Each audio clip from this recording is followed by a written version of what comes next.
Hello, this is Dr. Rick Morales. In recent years, the term emotional intelligence has become part of the terminology when discussing critical leadership competencies. This is due primarily to the work of Daniel Goleman, whose research and writing suggests that being in tune with oneself and being able to understand and use emotions is ultimately more important than intellect. In a world where decision makers and leaders are often characterized by their quote-unquote smartness, that is, their intellect, Goleman and others have expanded the scope of what it means to be smart. At Morales Associates, our work revolves around how leaders develop and learn. Understanding emotional intelligence, how it works, how it can be learned, is a crucial element in this process.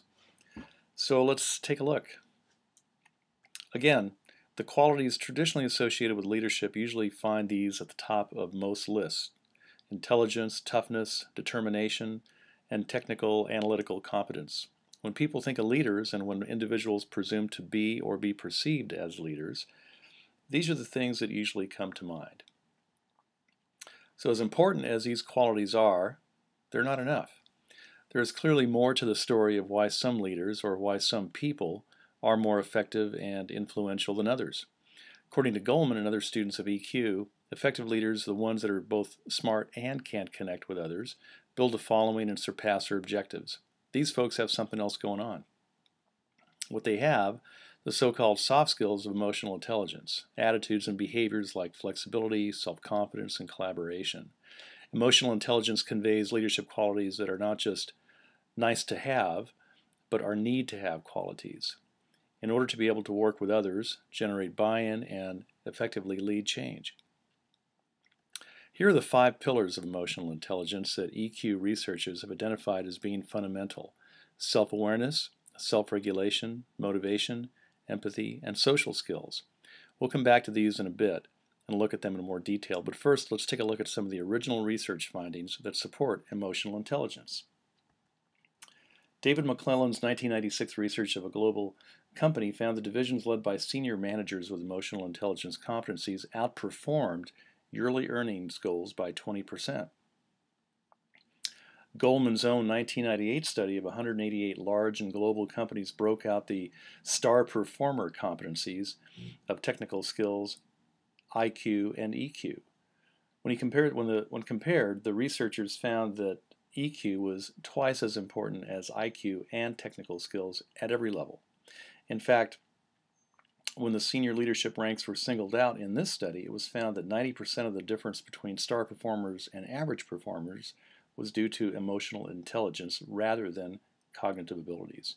So clearly something's going on, and subsequent research supports these findings. Let's review the 5 components of emotional intelligence. It's no surprise that the first one is self-awareness, also the first and fundamental step in learning and development itself. So knowing yourself and the impact you have on others, the wake we leave behind, if you will, is a step in building emotional intelligence. This means truly understanding our own emotions, our strengths, our weaknesses, our needs, and our drives. Because we are, after all, human. If we don't care to know ourselves, we're likely not to care to know about others. Self-aware people are willing to realistically assess themselves, seek feedback, and be honest with themselves.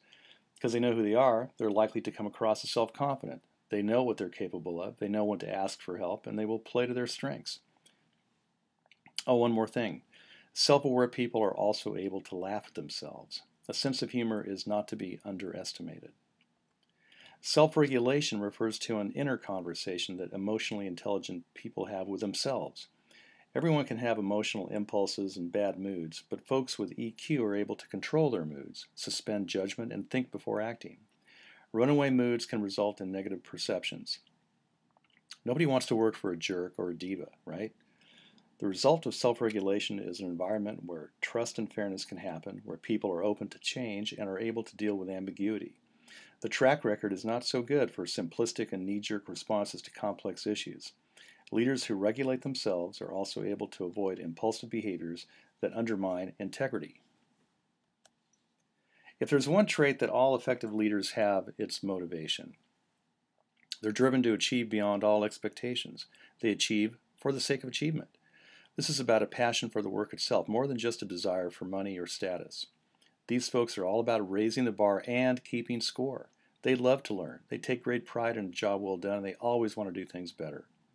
A key component here is optimism, a feeling that even when things don't seem to be going so well, the score is against them, they still believe that they will ultimately succeed.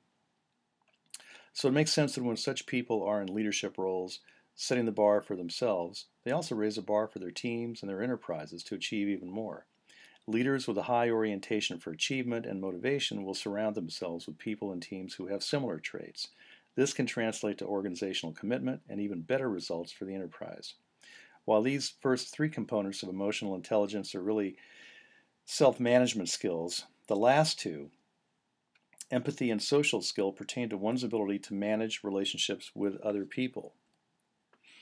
Empathy is a dimension of emotional intelligence that's most easily recognizable because we feel it. This is all about the ability to understand the emotional makeup of others, to deal effectively with the emotional effectiveness of others. And in the business world, we rarely hear of people getting rewarded for their empathy. It seems kind of out of place. And yet empathy is a fundamental element of being able to fix, build, and lead teams. Team leaders need to be capable of sensing and understanding the viewpoints and emotions of their team members in order to reach a consensus. Think about it. When people feel like they're being heard and their leaders care about them, anything is possible. This is also true when trying to find and keep talent. Think about your own enterprise, division, or team. What's the word on the street about your company? How's it perceived? Whether that perception is good or bad has a lot to do with how people feel they're being treated, which is where empathy comes in. With globalization being a business reality, empathy, or being able to stand in someone else's moccasins, if you will, is a critical component for being effective in settings that require cross-cultural competence. Whether relating to people outside of our borders or within, empathy and respect for the power and diversity of your talent pool and your willingness to explore inclusive best practices for working together can make or break your enterprise. The last dimension of emotional intelligence is social skill. This is the knack of building rapport, of building networks and finding common ground with people of every kind. Social skill is friendliness with a purpose. Building on a foundation of self-awareness, self-regulation, motivation, and empathy, people with social skills are good at managing relationships when they can understand and control their own emotions and empathize with the feelings of others. Folks with social skills understand at their core that nothing important gets done alone. They're effective change leaders, and they know when to use emotion or reason to persuade others. They're also adept at finding common ground and moving people and projects forward in a collaborative way. The best leaders know that their task is to get work done through other people. Social skill makes that possible. So at this point you may be asking yourself, can emotional intelligence be learned? Yes, it can. It's not an easy process, however. While emotional intelligence is influenced by both our own nature and the environment we're part of, the good news is that it increases with age and life experience. We call that maturity. So how do we learn EQ? Well, not by traditional training that targets the neocortex part of our brains with a focus on logic and analysis. Those buttons won't trigger the emotional circuits that live in the brain's limbic system.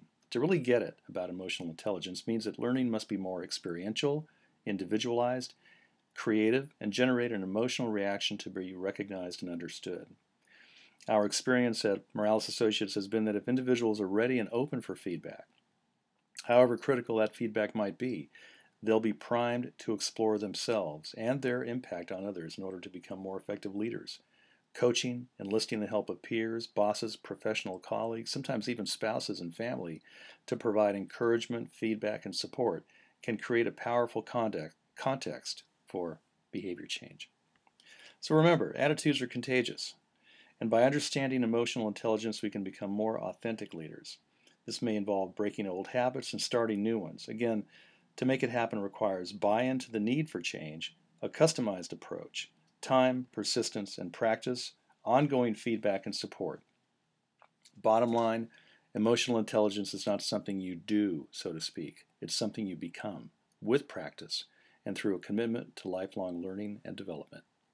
Thank you.